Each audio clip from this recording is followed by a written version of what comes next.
우리에게 주신 하나님의 말씀 같이 읽겠습니다. 누가복음 15장 11절에서 24절 말씀입니다. 누가복음 15장 11절에서 24절 말씀 한 절씩 교독하겠습니다.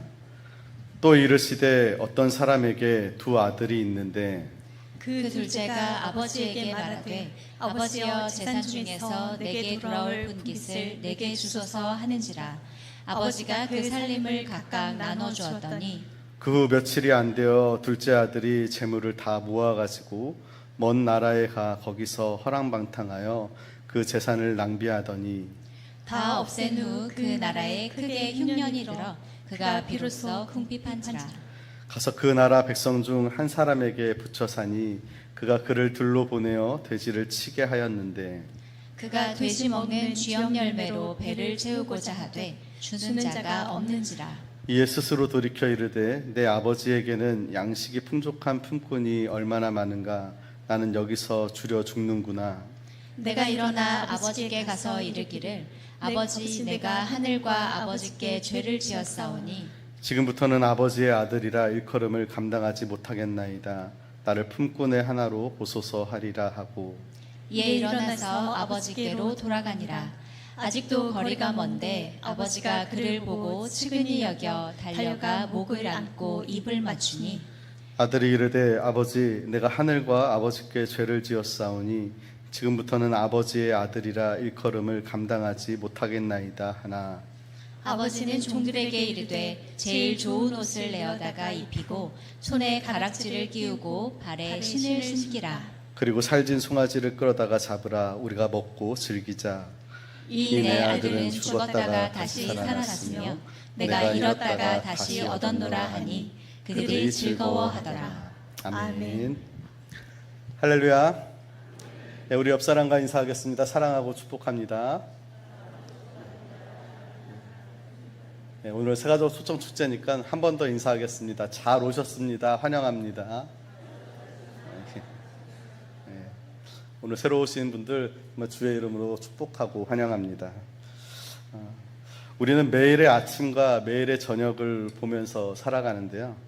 이렇게 매일이 반복되다 보면 그 하루하루의 소중함을 잊고 살아갈 때가 있습니다. 만약에 오늘이 정말 내가 사는 마지막 날이라면 오늘을 여러분 어떻게 보내시겠습니까? 보통 마지막이라는 것은 사람에게 슬픔을 가져다 줍니다. 이제 모든 것이 끝이 났고 더 이상 소망이 없다는 그런 느낌을 주죠.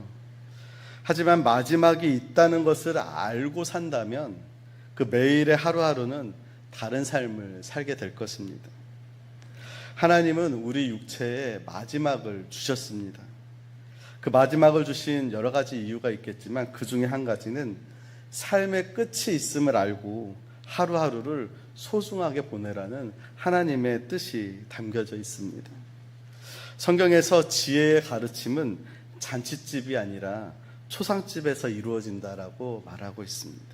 그러니까 결혼식에서 배우는 인생의 깨달음보다 장례식에서 배우는 인생의 깨달음이 훨씬 더 많다는 것이죠. 그렇기 때문에 오늘 우리는 가끔 이런 질문을 해봐야 됩니다.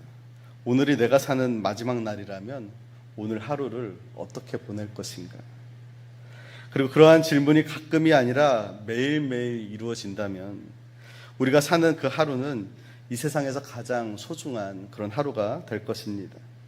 그럼 오늘도 한번 여러분 마음속에 한번 생각해 보시기를 바랍니다. 오늘이 내가 이 땅에서 보내는 마지막 주일이라면, 마지막 일요일이라면 오늘 하루를 어떻게 보낼 것인가? 우화 중에 이런 이야기가 있습니다. 하루는 하루살이가 메뚜기를 만났는데요. 그래서 하루살이와 메뚜기가 재미있게 하루를 지내면서 놀았습니다. 그리고 이제 하루가 저물어 갈 때 메뚜기가 하루살이한테 이렇게 이야기합니다. 이제 날이 저물었으니 내일 만나서 또 놀자. 근데 여러분 하루살이는 며칠 살아요? 하루 살죠. 하루살이가 화를 내면서 내일이 뭔데 오늘이면 끝이지 내일 같은 건 없어. 하루살이에게는 내일이라는 시간이 존재하지 않았기 때문에 그렇게 화를 내고 반문하면서 어디론가 사라졌습니다. 다음날 메뚜기가 하루살이를 찾았는데 찾을 수 없었고, 그렇게 이리저리 숲속을 뛰어다니다가 이번에는 메뚜기가 개구리를 만났습니다. 혼자 심심하던 차에 개구리에게 반갑다고 인사를 하고 또 둘이서 재미있게 사이좋게 지냈습니다. 다음날도 그 다음날도 그렇게 지내다 보니까 세월이 흘러서 무더운 여름이 지나가고 쌀쌀한 바람이 불어오고 또 추운 그 초겨울이 다가왔습니다. 그러자 개구리는 이제 메뚜기에게 이렇게 이야기합니다. 우리 이제 헤어졌다가 내년에 만나자. 하지만 하루살이가 내일을 모르는 것처럼 메뚜기도 내년을 알 리가 없었습니다. 이번엔 메뚜기가 화를 내는 거예요. 내년이 어딨어? 눈 내리는 겨울 오면 다 얼어 죽는데 내년은 없어. 메뚜기는 내년을 경험해 본 적이 없었기 때문이죠. 그들은 헤어지고 추운 겨울이 지나고 이듬해 봄에 개구리는 그 메뚜기를 찾았지만 만날 길이 없었습니다. 여러분, 하루살이가 내일을 부인한다고 해서 내일이 없을까요? 메뚜기가 내년을 부인한다고 해서 내년이 없을까요? 내가 경험하지 못했다고 해서 존재하지 않는 것은 아니라는 것입니다. 여러분, 오늘이 있으면 내일이 있고요. 금년이 있으면 내년이 있듯이 여러분, 이 세상이 있으면 그 너머에 반드시 저 세상이 있습니다. 이 세상은 잠깐이고 여러분, 저 세상은 영원합니다. 그리고 내일이 없다면 여러분, 오늘이 무슨 의미가 있겠습니까? 내년이 없다면 올해가 무슨 의미가 있겠습니까? 마찬가지로 내세가 없는 현세는 아무 의미가 없다는 것이죠. 여러분, 오늘이 내 인생의 마지막인데 나에게 일확천금을 준다 한들 그것이 나에게 무슨 의미가 있겠습니까? 하지만 막상 오늘은 내가 힘들고 어려워도 내일의 소망이 있기에 오늘이 의미가 있는 것이죠. 마찬가지로 오늘 우리의 현실이 어렵고 힘들어도 영원한 천국, 그곳이 있기에 우리는 이 현실을 이길 수 있는 소망을 갖게 되는 것입니다. 17세기에 프랑스의 블레즈 파스칼이라는, 파스칼이라는 이름 혹시 들어보셨나요? 예, 이름은 들어보셨죠? 이 파스칼이라는 사람이 당대 최고의 수학자이고 통계학자이고 물리학자입니다. 그가 근대 확률 이론이라는 것을 정립했는데요. 확률이 단순한 어떤 미신이나 어떤 감각이 아니라 수학적 논리적 개념으로 정립하는데 결정적인 역할을 한 사람이 이 파스칼이라는 사람입니다. 그리고 동시에 깊은 신앙을 가지고 있는 철학자이기도 했는데요. 하루는 사람들이 파스칼에게 와서 하나님의 존재를 과학적으로 증명해달라고 요청을 했습니다. 그 요청을 받았을 때 파스칼은 내 힘으로 그것은 불가능하다, 그렇게 정직하게 대답을 했습니다. 하지만 대신 하나님이 있다, 없다, 그것을 도박으로 걸었을 때 인간이 어떤 선택을 하는 것이 가장 합리적인 것인지를 논증하는 글을 썼는데요. 그것이 유명한 파스칼의 도박이라는, 또 신의 존재에 대한 도박사의 논증이라는 그런 글입니다. 파스칼은 우리 인생이 하나님을 믿을지 안 믿을지 선택하는 하나의 거대한 도박이라고 이야기했는데요. 모든 인간은 궁극적으로 다음에 두 가지 중에 하나를 결정하고 자기 인생을 베팅한다는 거예요. 하나는 하나님을 믿는 것에 인생을 걸든가, 아니면 하나님을 믿지 않는 것에 인생을 걸든가. 그리고 이 두 가지 베팅과 실제 신의 존재 여부에 따라서 네 가지 시나리오가 펼쳐지는데요. 잘 보이시나요? 보이시죠? 근데 좀 복잡하죠? 제가 쉽게 설명해 드리겠습니다. 우리가 인생에서 두 가지를 선택한다고 그랬잖아요. 하나님이 있다, 하나님이 없다. 둘 중에 하나는 선택을 해야 되는 겁니다. 근데 하나님은 없다에 베팅을 한 거예요. 근데 제가 하나님 없다에 베팅을 했는데 죽었어요. 죽어서 보니까 하나님이 실제로 없는 거예요. 그러면 제가 베팅해서 이긴 거예요, 진 거예요? 예? 제가 하나님은 없다에 베팅했는데 하나님은 없잖아요. 그러니까 베팅해서 이긴 거예요, 진 거예요? 이긴 거죠. 이겼어요. 베팅해서 이겼는데 그러면 최종 나의 상태는 어떻게 되는 거죠? 죽으면 끝이니까, 하나님이 없고 죽으면 끝이니까 무의식의 상태, 아무것도 없는, 얻는 것도 없고 잃는 것도 없는 본전이라는 거죠. 그런데 하나님은 없다에 베팅을 했는데 죽었어요. 그런데 하나님이 있는 거예요. 그럼 제가 베팅해서 이긴 거예요, 진 거예요? 졌죠.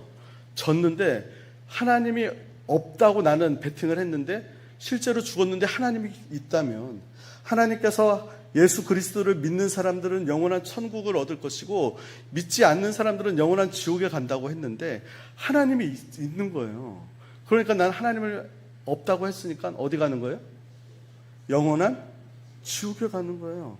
그러면 여러분, 나는 그 베팅한 것에 대한 그 결과의 가치는 뭐냐면 무한한 고통을 당하는, 죽지도 않고 영원한 고통을 당하는 무한한 손해를 보게 되는 거죠. 근데 반대로 하나님이 있다에 베팅을 했어요. 하나님이 있다 베팅을 했는데 죽었어요. 그런데 하나님이 없는 거예요. 그럼 베팅해서 제가 졌잖아요. 그럼 내 상태는 어떻게 되죠? 최종 상태는? 그냥 죽은 걸로 끝나는 거예요. 아무것도 없는 거예요. 얻는 것도 없고 잃는 것도 없고. 뭐예요? 본전이에요. 본전. 졌는데 본전이에요. 근데 하나님이 있다에 베팅을 했어요. 그런데 죽었어요. 근데 하나님이 있는 거예요. 그러면 난 하나님이 있다에 베팅하고 하나님을 믿었으니까 어디 가는 거예요? 영원한 천국에 가는 거예요. 무한한 하나님의 복을 받는 것이죠. 무한한 이익을 받게 되는 것입니다. 여러분, 여기서 가장 현명한 베팅은 파스칼은 이 네 가지의 경우의 수를 분석하고 이렇게 결론을 내렸습니다. 만약 여러분이 하나님을 믿지 않는 것에 삶을 걸면 이겨도 본전, 무의식이고 지면 영원한 지옥이라는 무한한 손해를 보게 됩니다. 하지만 여러분이 하나님이 계신 것에 삶을 걸면 저도 본전이지만 이기면 영원한 천국이라는 무한한 이익을 얻게 됩니다. 그리고 제가 하는 얘기가 아니라 파스칼이 하는 얘기예요. 파스칼이 이렇게 이야기합니다. 하나님이 실제로 존재하는지 존재하지 않는지 알 수 없는 상황에서 인간이 할 수 있는 최대의 베팅은 일단 하나님을 믿고 보는 것이다. 이것이 바로 합리적이고 논리적인 선택이다. 믿지 않다가 영원한 고통을 겪는 것보다 믿고 영원한 천국을 얻는 것이 확률적으로나 이성적으로 항상 유리하다라고 이야기를 했습니다. 그랬더니 어떤 분이 이렇게 이야기하는 거예요. 그러면 내 마음대로 실컷 내 마음대로 놀고 즐기다가 나중에 믿으면 될 거 아니냐? 나중에 죽기 전에 믿으면 그러면 되지 않겠냐? 네, 맞습니다. 그렇게만 될 수 있다면 여러분 얼마나 좋겠습니까? 그런데 여러분, 우리는 당장 내일도 알 수가 없는 것이죠. 얼마 전에 뉴스에 나왔는데요. 일본인 모녀가 한국에 관광을 왔습니다.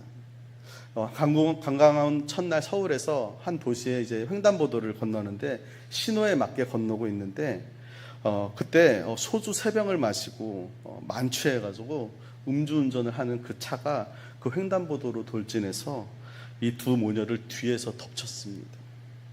여러분, 이 사고로 50대 어머니는 숨졌고요. 30대 딸은 중상으로 병원에서 치료를 받고 있습니다. 여러분, 죽기 전에 믿는다고요? 나중에 믿는다고요? 여러분, 사고가 날 때는요 0.05초 만에 그냥 떠나는 겁니다. 예를 들어서 사고가 나기 바로 전에 내가 하나님께 그래도 믿고 죽어야 되니까 회개는 해야 되니까 하는 순간에 어떻게 되는 거예요? 끝나는 거예요. 나중에 믿는다고요? 나중에 죽기 전에 믿는다고요? 절대 그렇게 될 수 없습니다. 여러분, 우리가 지금 바로 이 자리에서, 좀 이런 말 하면 좀 그렇지, 목사가 이런 말 하면 그렇지만 여러분, 베팅을 해야 됩니다. 뒤로 미룰 것이 아니라 지금 이 자리에서 하나님을 믿는 것을, 하나님이 있다는 것을 베팅하고 거기에 여러분의 인생을 걸면 여러분은 영원한 천국이라는 소망을 가지고 살아가게 될 줄로 믿습니다. 오늘 우리가 함께 모인 이 시간은 단순히 어떤 종교적인 행사가 아닙니다. 여러분의 인생을 소중히 여기시는 누군가가 여러분을 오랫동안 기다려온 끝에 마련된 만남의 시간입니다. 이곳 하나님의 집으로 여러분은 초대를 받은 것이죠. 여러분 혹시 집이라는 단어를 들으면 여러분 어떤 생각이 듭니까? 예? 집하면 우리가 멀리 좋은 곳에 막 해외여행 좋은 곳에 가면 너무 좋잖아요. 그런데 그러고서도 집에 돌아오면 뭐라고 얘기하죠? 예? 집이 제일 좋다 그러잖아요. 그죠? 하루의 일과를 마치고 돌아가 편히 쉴 수 있는 곳, 세상의 거친 비바람을 막아주는 곳, 그리고 무엇보다도 나를 그대로 받아주는 가족이 있는 곳. 그런데 오늘날 많은 사람들이 번듯한 그 건물로서의 집을 가지고 있지만 마음을 쉴 수 있는 영혼의 집은 잃어버린 채 살아가고 있습니다. 수많은 군중 속에서 웃고 떠들지만 문득 혼자 있을 때 밀려오는 공허함들, 그리고 열심히 사는데 왜 사는지 모를 때 느끼는 그런 막막함, 이것은 우리 영혼이 아직 진짜 집을 찾지 못했다는 그런 신호입니다. 오늘 저는 성경에서 가장 많이 알려진 이야기 중에서 돌아온 탕자의 이야기를 하려고 합니다. 성경에 한 아버지와 두 아들이 있었는데요, 어느 날 이 둘째 아들이 아버지에게 요구를 합니다. 우리 누가복음 15장 12절 말씀 함께 읽어보겠습니다. 그 둘째가 아버지에게 말하되 아버지여 재산 중에서 내게 돌아올 분깃을 내게 주소서 하는지라. 아버지가 그 살림을 각각 나눠 주었더니 이 둘째 아들이 아버지에게 뭐라고 요구하냐면 아버지 나중에 주실 유산을 지금 미리 땡겨달라고 그렇게 요청을 하는 겁니다. 당시 유대 사회에서 아버지가 이렇게 시퍼렇게 살아있는데 유산을 달라는 것은 아버지가 빨리 돌아가셨으면 좋겠다는 것과 다름이 아닙니다. 그러니까 불효의 말이고 폐륜적인 말이라는 것이죠. 그런데도요, 여러분 그 아버지가 묵묵히 그 유산을 띄어서 주는 거예요. 13절에 보면 아들은 그 돈을 챙겨서 먼 나라로 떠났다고 합니다. 왜 떠났을까요? 예? 아니 돈 가지고 그냥 쓰면 되지 왜 굳이 먼 나라로 떠났을까요? 간섭받기 싫어서입니다. 내 마음대로 내 뜻대로 자유롭게 한번 즐기면서 살아보자, 그렇게 하고 싶어서 먼 나라로 떠났다는 거예요. 우리도 그렇지 않습니까? 내 인생 내 것인데 왜 누가 나한테 감노하라 배노하라 하느냐. 내가 돈 많이 벌고 성공해서 내 방식대로 멋지게 즐기고 그렇게 살면 그게 행복이지. 그런데 성경은 그 결과가 어떠했는지를 이야기해 주는데요, 먼 나라에 간 이 둘째 아들은 처음에는 너무나 즐거웠죠. 맨날 돈이 있으니까 친구들이 몰려오고 날마다 파티를 벌였을 겁니다. 그런데 그 자유는 오래가지 않았습니다. 허랑방탕하게 살다 보니까 돈은 금세 바닥이 났고요, 설상가상으로 오늘 성경에 보니까 그 나라에 큰 흉년이 들었다는 거예요. 어제까지 형님 동생 하던 친구들도 이제 다 떠나가고 이제 자신이 가진 돈도 다 떨어지고 결국 그는 돼지 치는 일꾼이 되었다는 겁니다. 들판에서 남의 그 돼지를 치는 일꾼이 되고요. 그런데 더 비참한 것은 우리 16절 말씀 같이 읽어보겠습니다. 그가 돼지 먹는 쥐염 열매로 배를 채우고자 하되 주는 자가 없는지라. 돼지들도 먹는 그 쥐염 열매를 한번 그거라도 좀 배를 불리고 싶은데 그것조차 주는 사람이 없는 비참한 지경에 이르게 된 것이죠. 여러분 이것이 우리 인생의 단면입니다. 여러분 우리는 하나님의 울타리를 벗어나면 진정한 자유를 얻을 것 같지만 하나님 안에 있으면 더 간섭을 받는 것 같고 하나님의 울타리를 벗어나야 자유를 누릴 것 같지만 세상은 우리를 이용할 뿐이지 채워주지 않습니다. 여러분 그 연 아시나요? 연? 그 연이 바람을 타고 하늘 높이 날잖아요. 그런데 그 연이 높이 날 수 있는 이유는 그 연결된 뭐가 있기 때문이에요? 그죠? 연줄이 있기 때문입니다. 그런데 만약에 그 연이 저 줄 때문에 내가 더 높이 날 수 있는데 더 높이 못 날아, 저 줄 때문에 내가 자유롭지 못해, 그래서 연이 그 줄을 끊어버린다면 여러분 그 연은 어떻게 될까요? 예? 잠시 좀 더 높이 오를 수는 있겠죠. 하지만 이내 중심을 잃고 곤두박질 쳐서 추락하게 된다는 것입니다. 여러분 하나님의 품을 거부하고 내 욕심대로 내 마음대로 내가 원하는 대로 마음껏 살겠다, 이것은 바로 줄 끊어진 연과 같은 사람입니다. 자유를 찾은 것 같죠? 높이 올라갈 것 같죠? 실제로는 추락하는 중에 불과하다는 겁니다.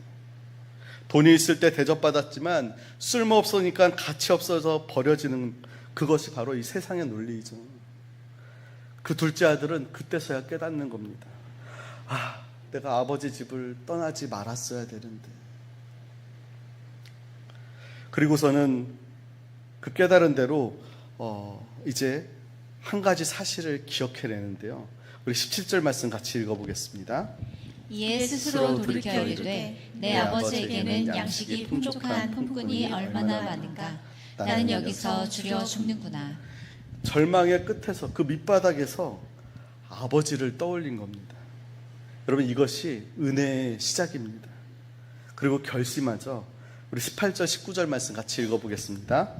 내가 일어나 아버지께 가서 이르기를 아버지, 내가 하늘과 아버지께 죄를 지었사오니 지금부터는 아버지의 아들이라 일컬음을 감당하지 못하겠나이다. 나를 품꾼의 하나로 보소서 하리라 하고. 여러분, 여기서 기독교가 말하는 회개 또 돌이킴은 어떤 대단한 고행을 해야 되는 것이 아닙니다. 아, 내가 길을 잘못 들었구나. 내 힘으로는 살 수 있을 줄 알았는데 내 영혼의 주인이 내가 아니었구나. 그것을 깨닫고 거기서 돌이키는 것, 그것이 회개입니다. 여러분, 이 둘째 아들의 마음속에는 이제 다시금 돌이키기로 했지만 그 마음에는 아마 두려움이 있었을 겁니다. 아버지가 나를 받아주실까? 나 같은 놈 보면 몽둥이 들고 쫓아오지 않을까? 문전박대를 당하진 않을까? 그래서 이 둘째 아들은 아들이 아니라 일꾼의 하나로 써달라고 빌기로 마음의 작정을 하고 아버지에게로 가는 거예요. 여기 설교의 핵심이 우리 20절 말씀에 있습니다. 20절 말씀 같이 읽어보겠습니다. 이에 일어나서 아버지께로 돌아가니라. 아직도 거리가 먼데 아버지가 그를 보고 측은히 여겨 달려가 목을 안고 입을 맞추니. 여러분, 이 장면을 한번 상상해 보세요. 아들은 이미 거지가 되었습니다. 걷다가 돼지 치는 일을 했거든요. 그 몸과 옷에 온갖 그 오물 냄새가 가득할 겁니다. 얼굴로 봐도 누가 누군지도 알지 못하는 그 거지 꼴을 하고 있을 겁니다. 터덜터덜 걸어오는데 아버지는 오늘 성경에 보니까 아직도 거리가 어떻다고요? 먼데, 그런데 아들을 알아보는 거예요. 어떻게 그럴 수 있을까요? 아들이 떠난 그날부터 단 하루도 빠짐없이 대문 밖에서 그 아들을 기다렸기 때문에 그렇습니다. 이 아버지는 그 아들을 보자마자 채통도 자존심도 다 버리고 그 아들에게 달려가는 거예요. 아들은 준비한 사죄의 말을 꺼냅니다. 아버지, 저는 아들이라 불릴 자격이 없습니다. 일꾼의 하나로 써주십시오. 그 말을 끝내기도 전에 아버지가 뭐라고 하냐면 그 아들을 끌어안고 입을 맞추고서는 종들에게 소리를 치는 거예요. 제일 좋은 옷을 내어다가 입히고 손에 가락지를 끼우고 발에 신을 신기라. 그리고 살찐 송아지를 잡아라. 우리가 먹고 즐기자. 이 내 아들은 죽었다가 다시 살아났고 내가 잃었다가 다시 얻었노라. 여러분, 이것이 오늘 여러분을 초청하신 하나님의 마음입니다. 하나님은 여러분에게 그동안 어디서 뭔 짓을 하다 왔냐 하면서 책망하거나 지금 여러분의 죄가 얼마인지 계산하지 않습니다. 그저 돌아왔다는 사실 그 하나만으로 충분해 하십니다. 제일 좋은 옷, 하나님의 의의 거룩한 옷으로 입혀주시고 손에 가락지를 끼는 것, 다시 종이 아니라 자녀의 권세를 회복시켜 주시고 새 신발을 신겨주는 것, 정말 참된 자유인의 신분을 다시 회복시켜 주시는 것입니다.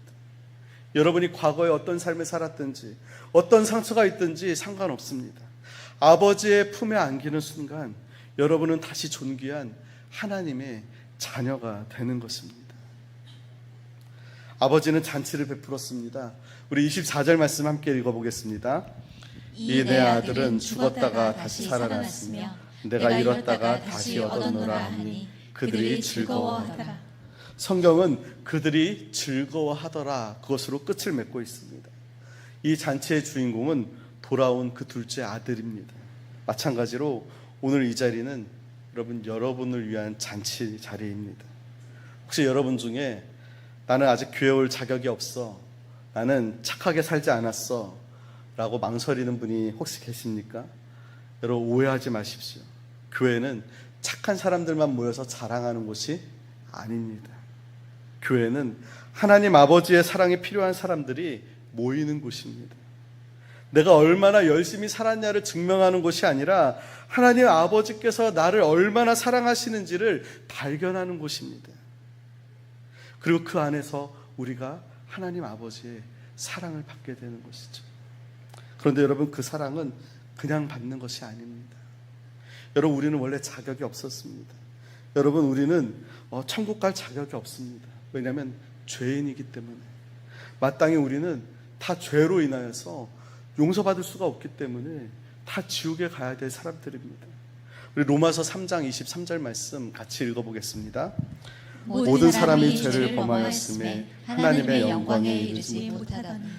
모든 사람, 한 사람도 예외 없이 모든 사람이 죄를 범하였기 때문에 하나님의 영광에 이르지 못한다는 겁니다.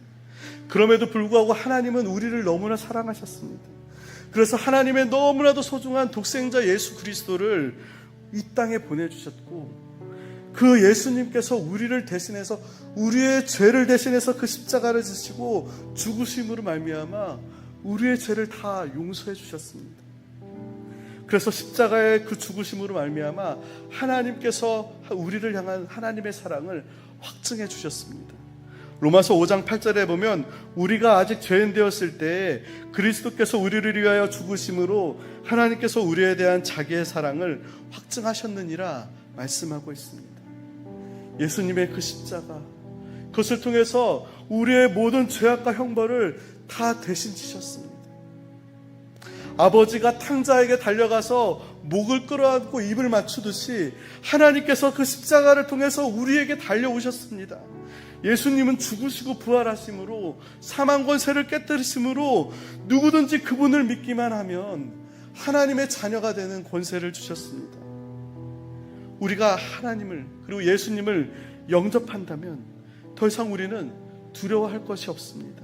심지어 죽음조차도 두려워하지 않아도 됩니다. 성경은 우리에게 이렇게 약속합니다. 로마서 8장 38절 39절에 보면 내가 확신하노니 사망이나 생명이나 천사들이나 권세자들이나 현재일이나 장래일이나 능력이나 높음이나 깊음이나 다른 어떤 피조물이라도 우리를 우리 주 그리스도 예수 안에 있는 하나님의 사랑에서 끊을 수 없느니라. 사랑하는 여러분, 우리는 이 땅에서의 삶은 유한합니다. 하지만 사망 권세를 깨뜨리고 부활하신 예수 그리스도를 믿고 영접할 때 우리는 이 땅에서의 삶을 마치고 영원한 천국에서 하나님과 함께 기뻐하며 영원토록 살게 될 것입니다. 여러분, 이 복을 놓치지 않기를 바랍니다. 여러분, 이 기회를 놓치지 않기를 바랍니다. 나중으로 미루지 마세요. 기회가 없습니다. 여러분, 오늘 이 자리에 온 것은 우연히 온 것이 아닙니다. 여러분을 사랑하는 누군가의 기도, 또 여러분을 향한 하나님의 간절한 기다림이 오늘 이 자리로 여러분을 오게 한 것입니다. 인생의 한복판에서 세상의 여러 가지 풍파로 인해서 지쳐있을 때, 누구도 나를 위로해 주지 못할 때, 누구도 내 손을 잡아주지 않을 때, 여러분, 더 이상 그 방황을 그치고 하나님의 집으로, 하나님의 품으로 돌아오시기를 바랍니다. 하나님께서 여러분의 손을 잡아주실 것입니다. 지금도 하나님께서는 대문 밖까지 나와서 여러분을 기다리고 계십니다. 여러분이 그분을 향하여서 한 걸음을 내딛는다면 하나님께서는 여러분을 향하여서 10걸음, 100걸음을 달려와서 여러분을 안아주실 것입니다. 여러분, 하나님 아버지께로, 아버지의 집으로, 아버지의 품으로 돌아올 수 있기를 주님의 이름으로 축원합니다.